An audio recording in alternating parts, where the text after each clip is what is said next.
Bismillahirrahmanirrahim. Alhamdulillahi wa kafa.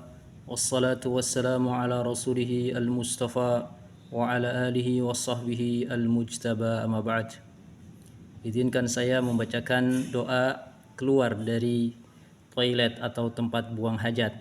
Kita akan membaca sebuah hadis yang diriwayatkan oleh Imam Tirmizi dan Imam Abu Daud. Doa ini berjudul Du'aul Khuruji minal Khala. Doa keluar dari toilet atau tempat buang hajat. Rawa at-Tirmidzi wa hassanahu an Aisyah radhiyallahu anha qalat kana an-nabiy sallallahu alaihi wasallam idza kharaja minal khala'i qala ghufranak.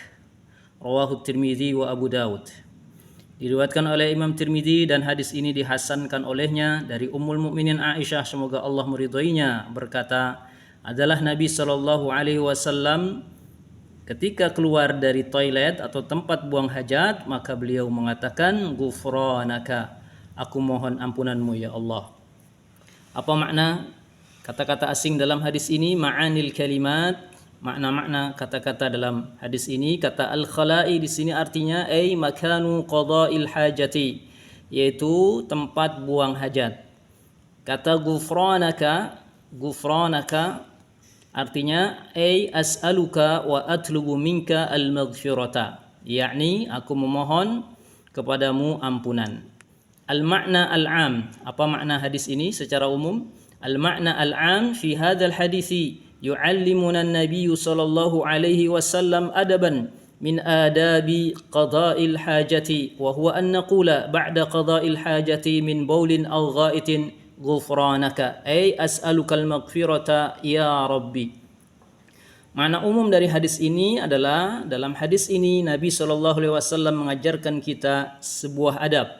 Dari adab-adab membuang hajat, yaitu hendaklah kita mengatakan setelah selesai membuang hajat, baik buang air kecil atau buang air besar, maka kita mengatakan ghufranaka ay as'alukal maghfirata ya rabbi. Kata ghufranaka di situ artinya aku mohon ampunanmu wahai Tuhan. Faidatun, pelajaran penting. Limadza kana an-nabiy sallallahu alaihi wasallam yaqulu ghufranaka ba'da qada'il hajah? Mengapa Nabi sallallahu alaihi wasallam mengatakan ghufranaka setelah membuang hajat? Kana an-nabiy sallallahu alaihi wasallam yaqul ghufranaka ba'da qada'il hajati li sababain. Adalah Nabi sallallahu alaihi wasallam mengatakan ghufranaka setelah membuang hajat karena dua sebab. Yang pertama, ahadihima at-tawbatu min taksirihi fi syukri ni'mati allati an'ama biha alaihi min it'amihi wa hadmihi wa tashili makhrajihi falaja ila al-istighfari min at-taqsir. Yang pertama sebabnya adalah Nabi bertaubat kepada Allah Subhanahu wa taala karena beliau merasa kurang dalam bersyukur atas nikmat yang telah Allah berikan kepadanya berupa pemberian makanan, kemudian mampu dicerna dengan baik dan juga dimudahkan keluarnya, maka Nabi SAW segera beristighfar ketika beliau merasa kurang, ya, bersyukur atas nikmat Allah Subhanahu wa taala. Yang kedua, wasani annahu istaghfara min tarkihi dzikrallahi ta'ala muddata lubsihi 'alal khala'i fa innahu kana la yatruku dzikrallahi bilisanihi aw qalbihi illa 'inda qada'il hajati fa ka'annahu ra'a dzalika taksiran fatadarakahu bil istighfar. Ya, kemudian alasan yang kedua adalah bahwasannya beliau sallallahu alaihi wasallam memohon ampun karena meninggalkan zikir kepada Allah Subhanahu wa taala, karena beliau meninggalkan zikrullah selama beliau berada di dalam tempat buang hajat. Ya, seolah-olah beliau meninggalkan zikrullah, beliau tidak ingat Allah atau tidak berzikir kepada Allah dengan lisannya atau dengan hatinya, ya, kecuali ketika memang beliau sedang membuang hajat. Seolah-olah beliau sallallahu alaihi wasallam melihat atau merasakan bahwa yang demikian itu adalah sebuah kekurangan, maka beliau segera saja menutupi kekurangan tersebut dengan beristighfar kepada Allah Subhanahu wa taala, dengan memohon ampun kepada Allah Subhanahu wa taala.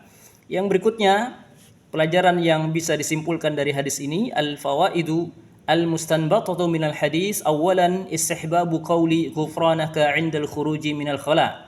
Pelajaran yang pertama yang bisa disimpulkan dari hadis ini adalah disunnahkannya mengatakan ghufranaka pada saat keluar dari tempat buang hajat.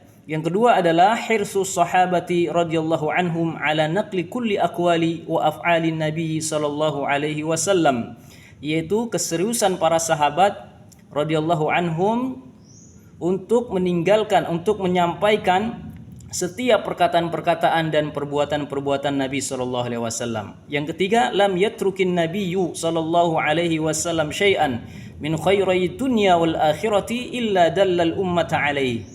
Yaitu Nabi sallallahu alaihi wasallam tidak pernah meninggalkan sesuatu pun berupa kebaikan baik untuk dunia dan akhirat kecuali telah menunjukkan umatnya supaya melakukan kebaikan tersebut. Yang keempat adalah al-mu'minu daiman yad'ullaha azza wa jalla an yaghfira dzunubahu. Seorang mukmin itu senantiasa berdoa kepada Allah Subhanahu wa taala agar Allah mengampuni dosa-dosanya. Ini adalah makna dari hadis yang diriwayatkan oleh Imam At-Tirmidzi, yang mana derajat hadis ini hasan, dan beberapa pelajaran yang terkait dengan doa buang hajat. Semoga Allah Subhanahu wa taala memberikan kita taufik untuk bisa berdoa pada saat kita keluar dari tempat buang hajat kita. Aqulu qouli ma tasma'un wa astaghfirullah li wa lakum. Assalamualaikum warahmatullahi wabarakatuh.